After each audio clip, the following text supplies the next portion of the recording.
Hello దోస్తులు, మీరు ఎట్లుండే మంచిగా ఉన్న దోస్తులు అందరికీ చాలా థ్యాంక్స్ అండి. మనం 1K సబ్స్క్రైబర్ దాటిపోతున్నాయి. నాకు సపోర్ట్ చేసిన అక్కోళ్ళకి, అన్నోళ్ళకి, చెల్లెళ్ళకి, తమ్ముళ్ళకి, బాబాయిలకి, పిన్నిలకి అందరికీ చాలా థ్యాంక్స్ అండి. మీ ఇంటి బిడ్డగా నాకు సపోర్ట్ చేసినారు. నేను నిజంగా అనుకోలే, కనీసం 200 సబ్స్క్రైబర్లు వస్తారనుకుని నేను అనుకోలే దోస్తులు. కానీ పర్లేదు, 1K 2 నెలల్లో మనకి 1000 మంది వచ్చేసినారంటే నాకు చాలా హ్యాపీగా ఉంది. ఆ హ్యాపీని మీతో షేర్ చేసుకుంటాను. ఎట్లా అంటారా, చేపల పులుసు అనమాట. మా ఇంట్లో ఈ పొద్దుకాడ మా అమ్మ బాగా చేస్తుంది దోస్తులు. చేపలు ఫస్ట్ బాగా క్లీన్ చేసుకునేసింది. ఫస్ట్ దానికి వేసేది ఏం తెలుసా, మెంతులు, కొన్ని ధనియాలు, జీలకర్ర బాగా వేయించుకుంటుంది దోస్తులు. కొంచెం దూరంగా వేయించుకున్న తర్వాత ఆ చేపలకు ముందుగానే అమ్మ ఏం చేస్తుందంటే ఈ పసుపు, ఉప్పు, మిరప్పొడి వేసి కలిపి పెట్టేస్తుంది అనమాట. టేస్ట్ బాగుంటుంది మొక్కకి అని. చింతపండు, ఎర్రగడ్డ, తెల్లగడ్డ, టమాటా, కొత్తిమీర అవి వేయించినవి మిక్సీకి వేసి పట్టేస్తాం అనమాట. ఇవి అట్లా వేయించుకునేకి ఎర్రగడ్డ అవన్నీ వేయించుకునేకి అట్లా పట్టుకుంటాం అనమాట. తర్వాత మా అమ్మ అయితే భలే చేస్తుంది. బాడీలో నూనె పోసేసింది. మనకి ఆల్మోస్ట్ మా ఇంటికాడ ఆడతారు నూనె. ఇంటికాడ ఆడిస్తారు దోస్తులు. చెనిక్కాయలతో ఆ నూనె వాడేది, అప్పటం నూనె అంటారు. ఆ నూనె మేము వాడేది, అందుకే కలర్ అట్లుంది. దాంట్లో ఆవాలు ఎక్కువ వేస్తుంది. ఏ పులుసులకైనా మా అమ్మ ఆవాలు ఎక్కువ వేస్తుంది. టేస్ట్ ఆవాల్లో కూడా ఉంటుంది కదా. మళ్ళీ జీలకర్ర మనం వేసుకునే దాంతోనే జీలకర్ర వేస్తేనే ఇట్లా నూనెలోనే జీలకర్ర వేసి బాగా వేపేస్తుంది. ఈ ఎర్రగడ్డలు సై అంటే నాకు భలే ఇష్టం దోస్తులు.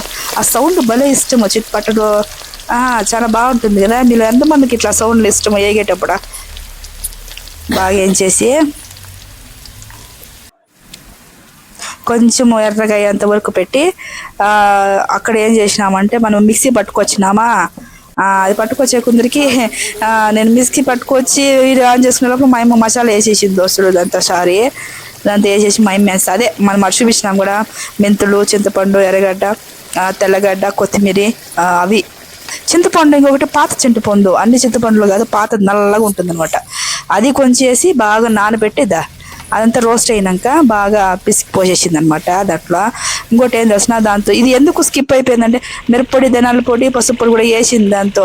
నేను ఇంట్లో నుంచి అన్ని తెచ్చిచ్చే లోపల మా అమ్మ తెలదు కదా, మా అమ్మ వేసేసింది. నేను వీడియో తీసుకోవాలి మా చెప్తే గట్టు మర్చిపోయింది. అమ్మ వేసేసింది. ఆ వీడియో తీలే దోస్తులు.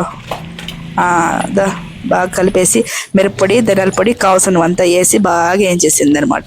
ఫస్ట్ మన మసాలా బాగా రెడ్గా వచ్చేంతవరకు పెట్టి మళ్ళీ మిరప్పొడి, ధనియాల పొడి కావాల్సినంత వేసి మళ్ళీ అది బాగా వేగిన తర్వాత చింతపండు రసం పోసేసి అది బాగా ఉడికి నూనె తేలే వరకు పెట్టి మళ్ళీ అంతవరకు ఈ పీసులు బాగా నాని ఉంటాయి కదా చేప ముక్కలు, దేంట్లో ఉప్పులోన, పసుపులోన, మిరప్పొడిలోన అది వేసేసి కొంచెంగా నీళ్ళు పోసేస్తుంది అనమాట. నీళ్ళు పోసి మూత పెట్టేస్తుంది. మధ్యలో ఒకసారి ఏమో గంట ఎత్తుకుని అట్లా కలబెడుతుంది అంతే. మళ్ళీ అసలు ఆ చేపలను ముట్టదు. ఎందుకంటే ముడతా ఉంటే అవి బాగా పగిలిపోతాయి, విడిపోతాయి, సరిగా ఉండదు తినేకి. అట్లా దీనికి కానీ ఒకసారి మా ఇంట్లో దీనికి రాగి సంగటి, జొన్న సంగటి, గోధుమ సంగటి అట్లా అవన్నీ చేసుకుంటాం. రాగి సంగటి ఎట్లా చేసేదో గోధుమ సంగటి కూడా అట్లే చేసేది. కాకపోతే రాగి సంగటి కొంచెం నల్లగా ఉంటుంది, గోధుమ సంగటి కొంచెం తెల్లగా ఉంటుంది. వేస్ట్ చేసుకుంటాం దోస్తులు మేము ఈ పక్కంతా కూడా. చాలా మంది ఇప్పుడు ఆడ తినరు కదా. మా అమ్మ నాకు చూపిస్తుంది, ఒక మొక్క చూపిస్తా ఉంది. అదో ఫైనల్ లుక్ ఇట్లుంది దోస్తులు. చూస్తానే అట్లే నోరు ఓడుతా ఉంది. దీనికి రాగి ముద్ద అనమాట. ఎప్పుడూ మేము ఇంతే దోస్తులు. ఇట్లా చారులు ఏమన్నా ఉంటే చికెన్ కానీ, మటన్ కానీ, ఫిష్ కానీ రాగి ముద్ద. బియ్యం తక్కువ ఉంటుంది, పిండి ఎక్కువ ఉంటుంది మా ఇంట్లో. కొంతమంది ఎట్లా చేసుకుంటారు తెలిసిన, పిండి తక్కువ, బియ్యం ఎక్కువ. మా ఇంట్లో ముసిలిది ఉందనమాట. ఆ అమ్మ ఫైనల్ దోస్తులు మా ఇంట్లో ముసిలిది ఉంది. ఆ అమ్మకి పిండి తక్కువ వేసి బియ్యం ఎక్కేసినట్టు తిందేందో